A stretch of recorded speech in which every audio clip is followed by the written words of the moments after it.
Yes, जब भी आपके पास ग्राफिकल मेथड आएगा, जब भी आप ग्राफिकल मेथड से सॉल्व करोगे किसी भी प्रॉब्लम को, तो फर्स्ट आपका होगा कि आप फॉर्मुलेशन करोगे, ठीक है। फिर सेकंड क्या होगा, draw a graph that include all constraints and identify the common feasible region, ठीक है, ये आपका सेकेंड स्टेप होगा। और थर्ड स्टेप होगा, find out the point within the feasible region that optimize the objective function, ठीक है। आपको एक फिजिबल रीजन मिलेगा, उस पर आपको 3-4 पॉइंट मिलेंगे, कॉर्नर पॉइंट उस फिजिबल रीजन के। उस हर कॉर्नर पॉइंट के कोऑर्डिनेट को आप इस ऑब्जेक्टिव फंक्शन में पुट करके एक z की वैल्यू फाइंड आउट करोगे, और उसमें से जो भी मिनिमम होगा, यदि मिनिमाइजेशन का प्रॉब्लम होगा तो वो आपका आंसर होगा, यदि मैक्सिमाइजेशन का प्रॉब्लम होगा तो वो आपका आंसर होगा, ठीक है। तो ये आपका होता है ग्राफिकल मेथड के 3 स्टेप्स कि पहला आप फॉर्मुलेशन करोगे, सेकेंड आप ग्राफ बनाओगे, थर्ड आप फिजिबल रीजन फाइंड आउट कर लोगे, और उसके बाद फिर उस जो भी कोऑर्डिनेट वैल्यू आएंगी उस पर आप वैल्यू फाइंड आउट कर लोगे आपके जो भी प्रॉब्लम है मैक्सिमाइजेशन या मिनिमाइजेशन का, ठीक है। तो अब देखो हम एक प्रॉब्लम लेते हैं, जैसे हमारा प्रॉब्लम है, हमने यहाँ पे जो ग्राफिकल मेथड से सॉल्व करने के लिए एक प्रॉब्लम दिया है, मैंने डायरेक्टली फॉर्मुलेट किया हुआ प्रॉब्लम लिया है, ठीक है। तो हमारा प्रॉब्लम क्या है, जेड मीन मीन्स क्या करना है हमको, मिनिमाइजेशन का प्रॉब्लम, हमको मिनिमम वैल्यू फाइंड आउट करनी है, ठीक है, इस प्रॉब्लम इस क्वेश्चन की। Z mean equal to 2x1 plus 3x2 दिया हुआ है, ठीक है। सब्जेक्ट टू मीन्स ये आपका कंस्ट्रेंट है, तो x1 plus x2 is less than equal to 30। Second आपके कंस्टेंट इक्वेशन दिया है x2 is greater than equal to 3, and third आपका दिया है x2 is less than equal to 12, और ये आपका फोर्थ दिया है x1 minus x2 is greater than equal to 0, and ये आपका एक दिया है x1 greater than 0 and less than 20, ठीक है। और ये आपका डिसीजन वेरिएबल नॉन नेगेटिव का एक कंस्टेंट है, ठीक है। तो ये आपको ये आपका हो गया 1, ये आपका हो गया 2, ये आपका हो गया 3, ये आपका 4, और ये आपके 5 कंस्टेंट इक्वेशन आपको यहाँ पे दिए हुए हैं, ठीक है। तो सबसे पहले आप क्या करोगे, आपका जब भी ग्राफिकल का क्वेश्चन आया तो फॉर्मुलेट किया हुआ है, तो आपका फर्स्ट स्टेप फिर ये हो जाएगा कि convert all inequalities into the equality and plot graph of the straight line, ठीक है। तो हम क्या करेंगे, सबसे पहले हम ये वाले इक्वेशन ले रहे हैं, ये x1 plus x2 is less than equal to 30, ठीक है। मेरी आवाज सबको आ रही है?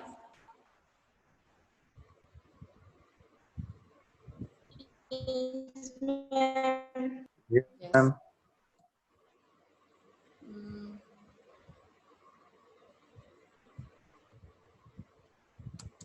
अच्छा, ये महेश्वर आपने मैसेज किया है, मैम मैंने अभी क्लास अटेंड किया है। हाँ, तो कोई दिक्कत नहीं, अभी क्लास शुरू हुई है हमारी, ठीक है। आप इसी क्लास की बात कर रहे होगे जहाँ तक मैं सोचती हूँ, है ना।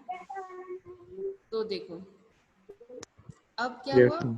फर्स्ट है convert inequalities into the equalities, ठीक है। तो आप पहला इक्वेशन लिए, तो आप इनइक्वालिटी में कन्वर्ट करने के लिए क्या करोगे, जो ये राइट हैंड साइड में जो 30 है, ठीक है, उससे उसी वैल्यू से आप थ्रू आउट इक्वेशन को डिवाइड कर दोगे।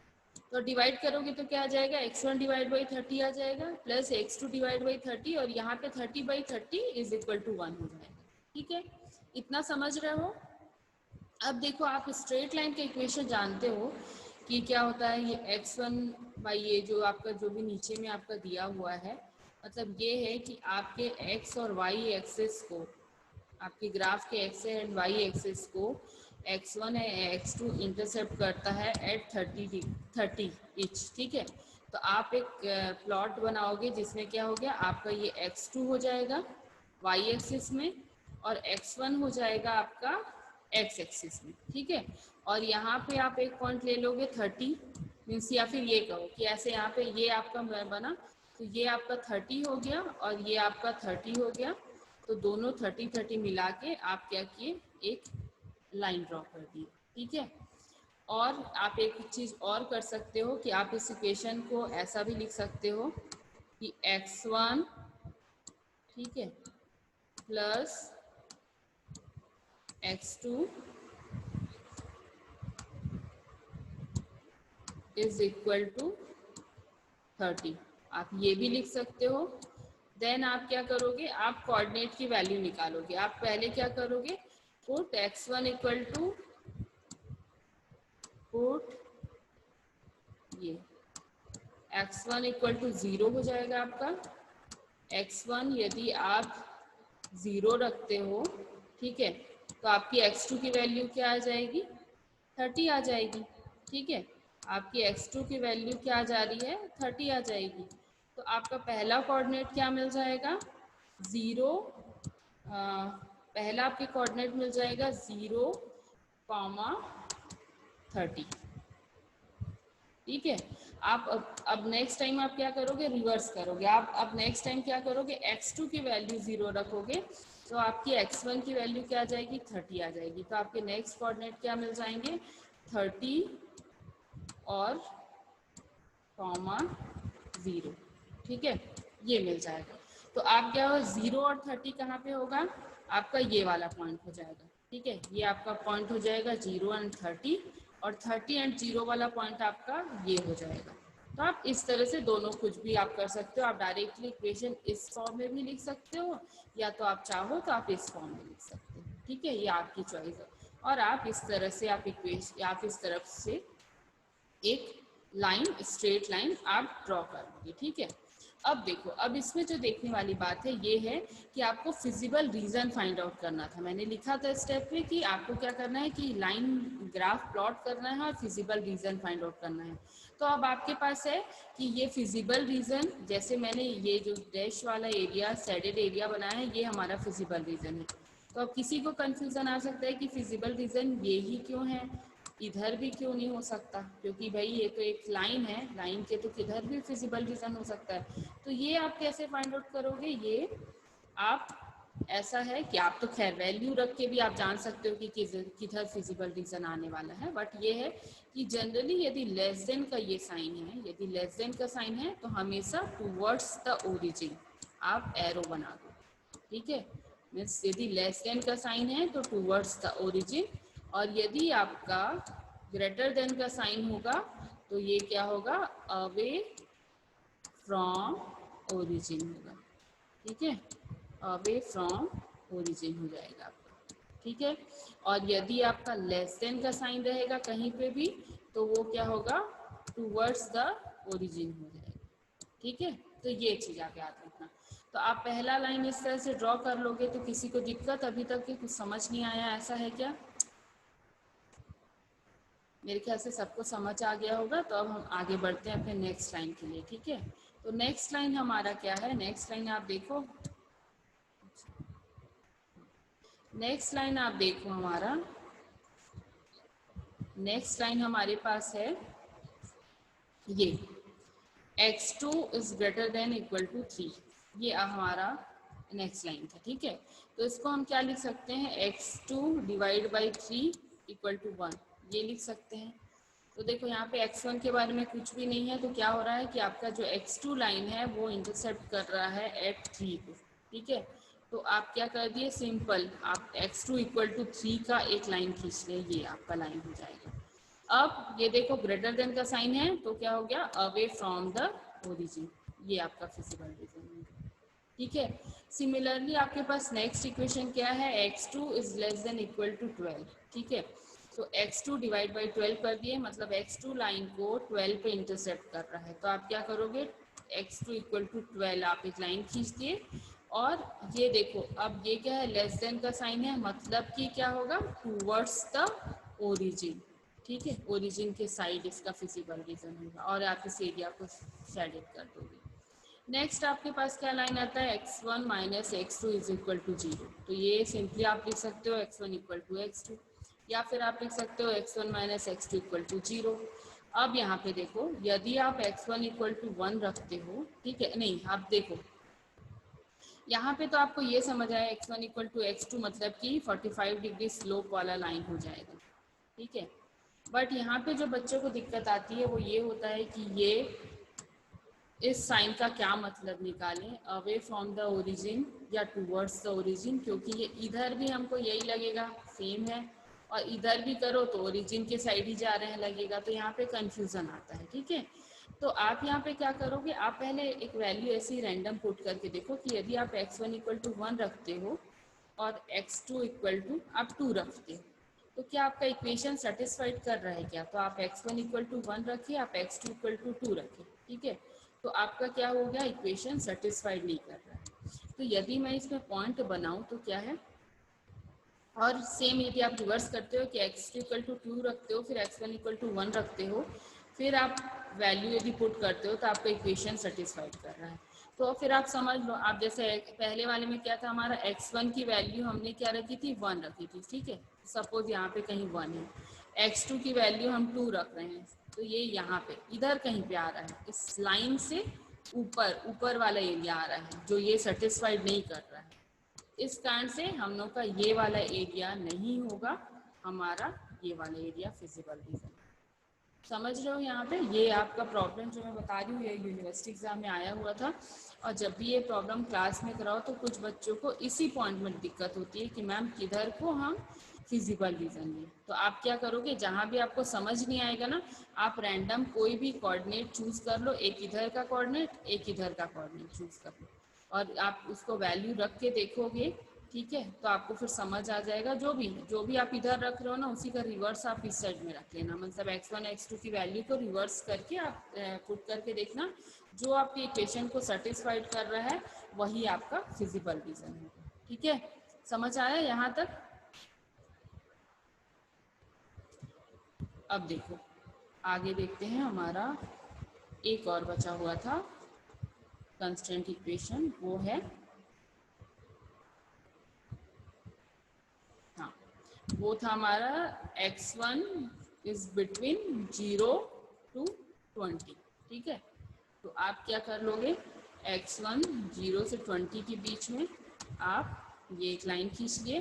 अब देखो ये साइन क्या है, लेस देन का साइन था, तो इसलिए क्या हो गया आपका ये टूवर्ड्स द ओरिजिन।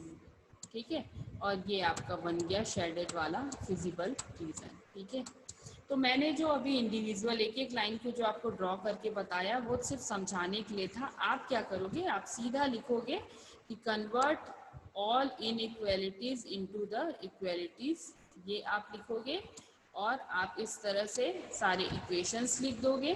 ठीक है, सारे इक्वेशन को इस तरह से, और जो मैंने अलग अलग ग्राफ प्लॉट किया ना तो वो आप सिर्फ एक ग्राफ प्लॉट करोगे और वो आपका ये ग्राफ होगा, ये वाला जो मैंने ड्रॉ किया। आप इधर पे x1 ले लोगे, ये वाला आपका x2 हो जाएगा। ठीक है, और देखो फिर मैंने एक एक लाइन सब ड्रॉ करते गया। हमारा पहला क्या था, फर्स्ट वाला लाइन था 30-30 वाला, तो ये हुआ मेरा 30-30 लाइन। और देखो वो मैं उसका डायरेक्शन क्या था, टूवर्ड्स द ओरिजिन था, इसलिए मैंने ये ऐसा बनाया। ठीक है, फिर आपका सेकेंड वाला लाइन क्या था, इज इक्वल टू 3 वाला था, x2 इक्वल टू 3 वाला। तो ये देखो x2 इक्वल टू 3 वाला लाइन है, ये था आपका अवे फ्रॉम द ओरिजिन वाला था। फिर आपका क्या था, x2 इक्वल टू 12 वाली लाइन थी, ये क्या थी, टूवर्ड्स द ओरिजिन वाली लाइन थी। ठीक है, उसके बाद फिर आपका x1 इक्वल टू x2 वाली लाइन थी, तो ये आपका मैंने इसको बताया था कि ये इस डायरेक्शन में इसका फिजिबल रीजन होगा। और लास्ट वाला x1 इज बिटवीन 0 to 20 वाला, ये वाला लाइन हो गया और इसका टूवर्ड्स द ओरिजिन। ठीक है, तो जब आप ऐसे ड्रॉ करोगे ना उसके बाद फिर क्या होगा आपका, आपको ये जो सारे कॉमन फिजिबल रीजन होंगे ना वो आपको एक मिल जाएगा। तो आपको कॉमन फिजिबल रीजन जो मिला वो ये इस तरह से आपको मिल गया। ठीक है, ये आपका कॉमन फिजिबल रीजन हो गया, ये शेडेड वाले एरिया। अब बच्चे जो ध्यान देने वाली बात है वो क्या है कि जब आप इसको प्रॉपर स्केल लेके नहीं सॉल्व करोगे ना तो जनरली इस क्वेश्चन में जो मिस्टेक हुआ था वो क्या हुआ था कि कुछ बच्चों का, जैसे यहाँ पे देखो डी और सी हमको 2 पॉइंट मिले हैं ना, तो जो प्रॉपर स्केल लेके नहीं सॉल्व किए थे एग्जाम में उनको क्या मिला था, उनका ये लाइन ऐसे कुछ ये जो सी बीच वाले पॉइंट से जा रहा था और उनको सिर्फ यहाँ पे 1 पॉइंट मिले थे, ठीक है। ये जो डी और सी के जगह जो ये वाला पॉइंट आपका दिख रहा है ना, सिर्फ एक ये पॉइंट मिला था, तो फाइनली उनका फिर आंसर रॉन्ग होने के इनके चांसेस हो जाते हैं, ठीक है। तो इसलिए आप जब भी सॉल्व करोगे तो आप स्केल प्रॉपर लेके सॉल्व करना। तो ये आपका कॉमन फिजिबल रीजन मिल गया। फिर आप क्या करोगे, हर एक कोऑर्डिनेट की वैल्यू निकाल लोगे, यहाँ पे और ये यहाँ पे, और ये आपके डी पॉइंट की वैल्यू, ये आपके सी पॉइंट की वैल्यू, और ये आपके बी पॉइंट पे। मैंने जो क्या कहा था थर्ड स्टेप में, जो मैंने लिखा था कि जो भी आपको फिजिबल रीजन के कॉर्नर पॉइंट मिलेंगे आप उनकी वैल्यू फाइंड आउट कर लोगे। तो अब इस कोऑर्डिनेट की वैल्यू कैसे फाइंड आउट करोगे, तो जो ए पॉइंट बना है, ए पॉइंट किन दो लाइन से बना है, क्वेश्चन हमारा लाइन नंबर 2 और लाइन नंबर 4 से बना है। तो आप इन दोनों की हेल्प से दो आप इक्वेशन को सॉल्व करोगे, कैलसी में रख के आप सॉल्व कर लोगे इक्वेशन, तो आपको इस कोऑर्डिनेट की वैल्यू मिल जाएगी, ठीक है। और मेरे ख्याल से सबको इक्वेशन सॉल्व करना तो आता होगा कैलसी में, यदि किसी को नहीं आता तो वो मुझे बताना, तो मैं आपको कैलसी से सॉल्व करना बता दूंगी, ठीक है। और ई पॉइंट के कोऑर्डिनेट की वैल्यू निकालनी है, तो आपको ये इक्वेशन 3 एंड इक्वेशन 4 सॉल्व करोगे तो आपको ई पॉइंट मिल जाएगा। वैसे ही डी पॉइंट सॉल्व करना है तो 3 और 1 से आपको मिल जाएगा डी। और वैसे सी पॉइंट सॉल्व करना है तो भी क्या होगा, आपको ये 5th वाला और 2 वाला इक्वेशन सॉल्व करोगे तो आपको ये कोऑर्डिनेट की वैल्यू मिल जाएगी। इस तरह से आपको सारे कोऑर्डिनेट की वैल्यू फाइंड आउट कर लेनी है, ठीक है। अब जब सारे कोऑर्डिनेट की वैल्यू आप फाइंड आउट कर लोगे, सारे कोऑर्डिनेट की वैल्यू फाइंड आउट कर लोगे, तब फिर आप क्या करोगे, हर कोऑर्डिनेट की वैल्यू पे आप z की वैल्यू फाइंड आउट करोगे, ठीक है। तो जैसे आपके कोऑर्डिनेट जो फर्स्ट कोऑर्डिनेट आपका जो आया था ए पॉइंट जो आया, ए के कोऑर्डिनेट वैल्यू थे 3 3, तो आप क्या करोगे, z जो था उस पर आप x1 x2 की वैल्यू 3 3 रखोगे, तो ये आपका आ गया 15, ठीक है। और देखो मैंने लिख भी दिया है ना, बाई सॉल्विंग इक्वेशन 2 एंड 4, ठीक है। और फिर क्या हुआ, वैसा ही आप पॉइंट बी में 20 और 3 आया, तो वहाँ पे भी आप x1 x2 की वैल्यू रखे तो आपका 49 आ गया। सी पे वैल्यू 2 एंड 10 आया तो वहाँ पे आपका 70 आ गया। डी की वैल्यू 18 एंड 12 आई तो वहाँ पे z की वैल्यू 72 आ गई। ई की वैल्यू आपकी आएगी 12 एंड 12, तो वहाँ पे आपकी 60 आ गई। और सबके बाजू में देखो बच्चे मैंने लिख दिया है, जब भी आप पढ़ोगे तो ये इक्वेशन को सॉल्व करने से वैल्यू आएगी, ठीक है।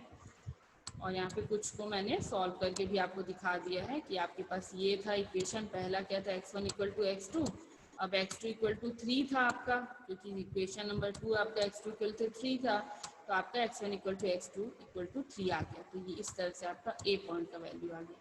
वैसे ही यहाँ पे इक्वेशन क्या था, x1 plus x2 equal to 30 और x2 इक्वल टू 12 था, तो आप यहाँ पे x2 इक्वल टू 12 रखोगे तो आपके x1 की वैल्यू 18 आ जाएगी। तो ये आपका 18 12 वैसे आ गया था। और बाकी ये तो इक्वेशन थे, तो आप सॉल्व करके इस तरह से सारी वैल्यू फाइंड आउट कर लोगे। जब आप ये वैल्यू फाइंड आउट करोगे उसके बाद फिर आपका क्या था, प्रॉब्लम क्या था, मिनिमाइजेशन का प्रॉब्लम था। तो मतलब z की जितनी भी आपकी वैल्यू आई, जैसे ये हो गया आपका 15 आया, ये 49 आया, ये आपका 70 आया, ये 72 आया और ये आपका 60 आया, ठीक है। तो जितनी भी वैल्यू आई उसमें से जो सबसे मिनिमम होगा ना, क्योंकि ये मिनिमाइजेशन का प्रॉब्लम है, तो जब से जो सबसे मिनिमम होगा वही आपका आंसर होगा। और आपके x1 और x2 की वैल्यू वही वैल्यू हो जाएगी जो जिसकी हेल्प से आपका ये मिनिमम वाला आया।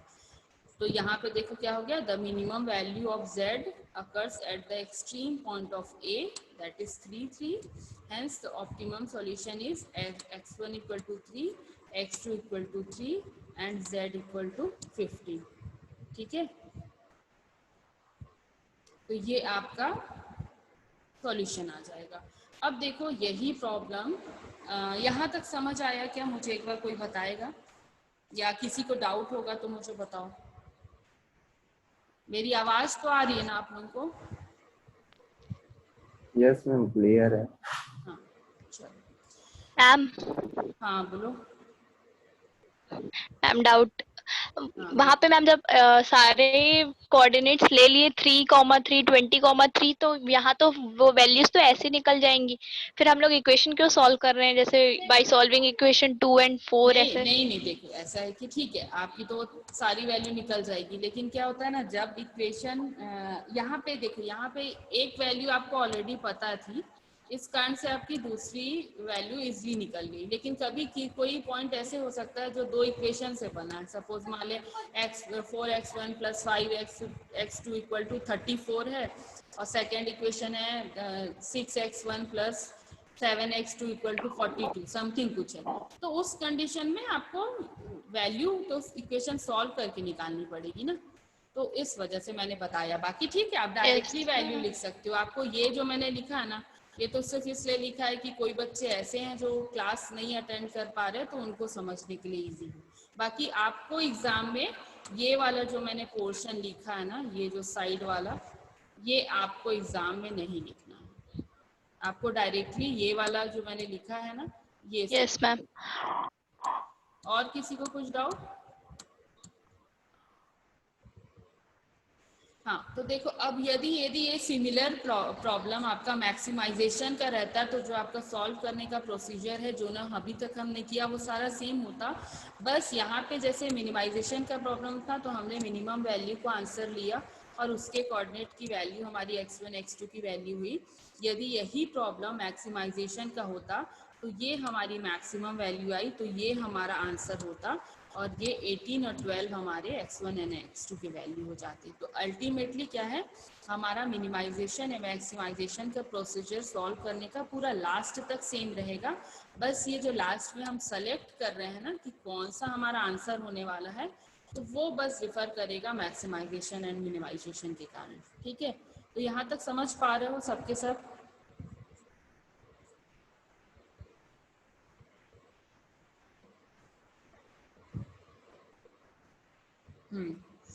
अच्छा, श्रुति कुमार ने पूछा अभी जो बताए थे उसे एक बार और बताइए। अच्छा, तो मैं ये बोल रही थी बच्चे कि आपको मेरे ख्याल से ग्राफ प्लॉट करते तक तो समझ आ गया होगा। ठीक है, तो ग्राफ प्लॉट करते तक तो सेम है मेरे ख्याल से, वहां तक कोई दिक्कत नहीं होगी। फिर आप क्या करोगे, आप कोऑर्डिनेट की वैल्यू निकालोगे। कोऑर्डिनेट की वैल्यू आप डायरेक्टली, आप यदि आपको समझ आ रहा है, इक्वेशन सिंपल है, जैसे यहाँ पे बहुत सिंपल थे, तो आप डायरेक्टली निकाल सकते हो। ये सब आपको लिखने की एग्जाम में कोई जरूरत नहीं है। ठीक है, किसी भी तरह से आपको ये वैल्यू निकालना है, आप चाहे कैलसी से सॉल्व करके निकालो, या आप इक्वेशन सॉल्व करके निकालो, या आप डायरेक्टली देख के भी निकाल सकते हो। ठीक है, या मन में कैलकुलेट करके निकालो, इट्स अप टू यू। ठीक है, आपको अल्टीमेटली ये जो कॉमन कॉर्नर पॉइंट आए थे उनके कोऑर्डिनेट की वैल्यू निकालनी है। फिर आप क्या करोगे, z पे रख के, उन कोऑर्डिनेट वैल्यू को रख के आपको z की वैल्यू फाइंड आउट करनी है। ठीक है, तो ये आपकी z की वैल्यू आ जाएगी। अब z की वैल्यू आई, उसके बाद फिर यदि आपका प्रॉब्लम मिनिमाइजेशन है, तो आपको क्या करना है, जितने भी कॉर्नर पॉइंट हैं उसकी जो सबसे मिनिमम वाली वैल्यू, जैसे यहाँ पे हमारी वैल्यू आ रही 15, तो ये आपका 15 आपका आंसर हो जाएगा आपके z वैल्यू का। ठीक है, मतलब आपके ऑब्जेक्टिव फंक्शन की मैक्सिमम, मतलब ऑप्टिमम वैल्यू बोलना चाहिए, नॉट मैक्सिमम, ऑप्टिमम वैल्यू आपकी 15 हो जाएगी। और इस 15 के लिए आपके जो कोऑर्डिनेट की वैल्यू होगी, या आपके डिसीजन वेरिएबल की वैल्यू होगी x1, एंड x2 की वैल्यू जो होगी वो यहाँ पे आपकी 3 हो जाएगी। ठीक है, x1 एंड x2 की वैल्यू आपकी क्या हो जाएगी, 3, क्योंकि ये जो पॉइंट जो 15 आया है वो किसके हेल्प से आया है, 3 के हेल्प से आया है। ठीक है, लेकिन यदि यही प्रॉब्लम आपका मैक्सिमाइजेशन का होता, ठीक है, प्रॉब्लम सेम है, सब कुछ सेम है, सॉल्यूशन सेम है, बस ये होता कि आपका प्रॉब्लम मैक्सिमाइजेशन का होता, तब उस कंडीशन में जो सबसे मैक्सिमम वैल्यू आपकी z की आई है, जो कि यहाँ पे आई है 72, तो ये 72 आपका आंसर होता। और ये ऑप्टिमल आंसर के लिए आपके x1 एंड x2 की वैल्यू क्या हो जाती, x1 की वैल्यू आपकी हो जाती 18। ठीक है, x1 की वैल्यू आपकी 18, और आपके x2 की जो वैल्यू है, x2 की वैल्यू आपकी हो जाती 12। आपका आंसर सारा सेम होता। तो अब समझ आया यहाँ तक के? ठीक है, तो ये सेम प्रॉब्लम सेम सॉल्यूशन, बस आपको लास्ट में मिनिमाइजेशन है कि मैक्सिमाइजेशन है देख के आपको सॉल्व करना है। तो यहाँ तक किसी को कुछ डाउट?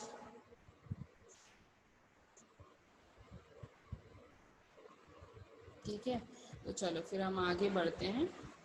जनरली देखो यहाँ पे मैं सिर्फ एक ऐसे ही एक रैंडम मैंने इक्वेशन ले लिया था, क्योंकि क्या होता है कई बार बच्चों को ये दिक्कत आ जाता है जब x1 इक्वल टू कोई वैल्यू रहे, इज इक्वल टू इधर कुछ वैल्यू रहे तब तो कोई दिक्कत नहीं होता, बट जब ऐसे इक्वल टू 0 वाला कंडीशन आ जाए तो समझ नहीं आता कि इसका किधर होगा, इसका लाइन कैसे ड्रॉ होगा। तो जब आपके पास ऐसे इक्वेशन आता है ना, तो आप कुछ भी रैंडम वैल्यू ले लो, ठीक है, कुछ भी, जैसे मैंने यहाँ पे x1 इक्वल टू 10 और x2 इक्वल टू -10 ले लिया है, ठीक है, और ये वैल्यू ले लिया और उसको इसमें देखा ये सेटिस्फाइड तो हो रहा है क्योंकि x1 इक्वल टू -x2 होगा जो भी, ठीक है, माइनस में का x1 इक्वल टू -x2, हाँ, तो यदि x1 मेरा 10 है तो x2 इक्वल टू -10 हो जाएगा। तो मैं इसके लिए एक लाइन ड्रॉ कर ली, ठीक है, ये मेरा लाइन हो गया ऐसा। और जनरली जो हम ग्राफिकल सॉल्यूशन सॉल्व करते हैं उसमें क्या होता है कि हम हमेशा फर्स्ट कोऑर्डिनेट लेते हैं, क्योंकि हमने कंडीशन ले रखा है कि हमारा x1 x2 जो भी है मतलब decision variable should be greater than equal to 0, तब हमेशा वो फर्स्ट कोऑर्डिनेट में आएगा, ठीक है। तो फिर ये वाली लाइन आपके सॉल्यूशन का हिस्सा नहीं बन पाएगी शायद, ठीक है। तो आप इस तरह से रैंडम कुछ भी सॉल्व कर लो और उससे आपको पता चल जाएगा कि वो आपके ड्राइंग में वो आपका सॉल्यूशन आ रहा है कि नहीं आ रहा है। उसके बाद फिर आप देख लो कि इसका towards the origin away from the origin के लिए वही x1 x2 की कुछ भी वैल्यू रख के आप एक यहाँ पर वैल्यू ले लो, एक यहाँ पे वैल्यू ले लो, जो आपका इक्वेशन सेटिस्फाइड कर रहा है उधर पे आपका फिजिबल रीजन हो जाएगा, ठीक है। तो जो आपका इधर पे कोई कोऑर्डिनेट की वैल्यू लिए सेम इधर पे ले लिए तो आपका पता चल जाएगा कौन आपका फिजिबल रीजन होने वाला है। तो ये जब आप प्रॉब्लम सॉल्व करोगे तब शायद आपको हेल्प लगे और हो सकता है कि इसकी ज़रूरत आपको ना भी पड़े। तो ठीक है, मैंने इसलिए इसको इंक्लूड कर दिया। तो यहाँ तक चीज़ें समझ आई?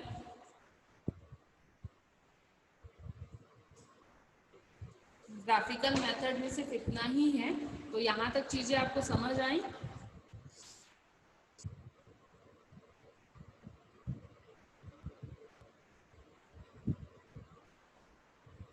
किसी को कुछ डाउट नहीं समझ आया होगा तो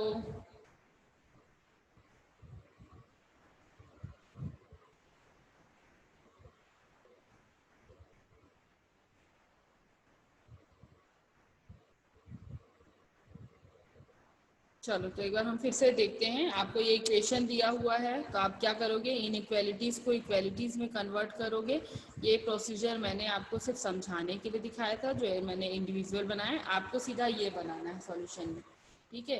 तो आपको ये बनाना है, तो क्या हुआ, आप ये इस तरह से कन्वर्ट कर लोगे और इस तरह से ग्राफ प्लॉट कर लोगे।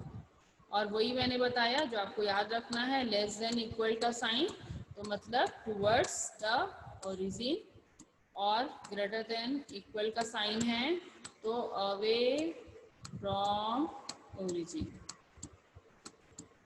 ठीक है। ये आपको जो याद रखने का चीज़ है। उसके बाद फिर नेक्स्ट आपको क्या करना है, जो भी आपको फिजिबल रीजन मिलेगा, ठीक है, फिजिबल रीजन मतलब कि सबका एरिया, मतलब जितने भी इक्वेशन है उनका जो आपका फिजिबल रीजन मिल रहा था वो सब इसमें इंक्लूड होना चाहिए, ठीक है। अब जैसे मान ले आप ये वाला रीजन को लेते हो, ठीक है ना, आप कोई को आता है डाउट ये भी तो बंद है, ये भी एक रीजन हो सकता है, ठीक है। तो यदि आप ये वाला रीजन को सेलेक्ट करते हो तो देखो ये इस वाले लाइन का रीजन क्या है, फिजिबल रीजन ये है, नीचे डाउनवर्ड है, ठीक है। तो क्या इस रीजन में इक्वेशन 3 इंक्लूड हो रहा है क्या? नहीं हो रहा है, ठीक है। जो इक्वेशन 1 था उसका फिजिबल रीजन इससे इधर है, नीचे है, तो वो यहाँ इंक्लूड हो रहा है क्या? नहीं हो रहा है। इस कारण से ये हमारा फिजिबल रीजन नहीं बना। फिजिबल रीजन वो रीजन होगा जो सारे इक्वेशन, सारे लाइन को इंक्लूड कर रहा है। जैसे देखो अब यहाँ पे हम देखते हैं कि यहाँ पे जो इक्वेशन 1 है हमारा, इक्वेशन 1 का फिजिबल रीजन यहाँ पे आ रहा है क्या? हाँ आ रहा है, क्योंकि इक्वेशन 1 का इस साइड से या इस वाली लाइन से जो भी इधर का रीजन है वो सारा फिजिबल रीजन है, तो इक्वेशन 1 तो इंक्लूड हो रहा है। इक्वेशन 2 का आ रहा है क्या? तो हाँ आ रहा है, क्योंकि इक्वेशन 2 का इस वाली लाइन से के ऊपर जो भी रीजन होगा वो उसका फिजिबल रीजन है, तो इक्वेशन 2 भी आ रहा है। इक्वेशन 3 आ रहा है क्या? तो हाँ आ रहा है, क्योंकि इस वाली लाइन के नीचे का जो भी हिस्सा होगा वो इसका फिजिबल रीजन है। इक्वेशन 4 का आ रहा है क्या? तो हाँ आ रहा है, क्योंकि इस वाली लाइन के इधर का डाउनवर्ड का जो भी रीजन है वो सारा फिजिबल रीजन होगा।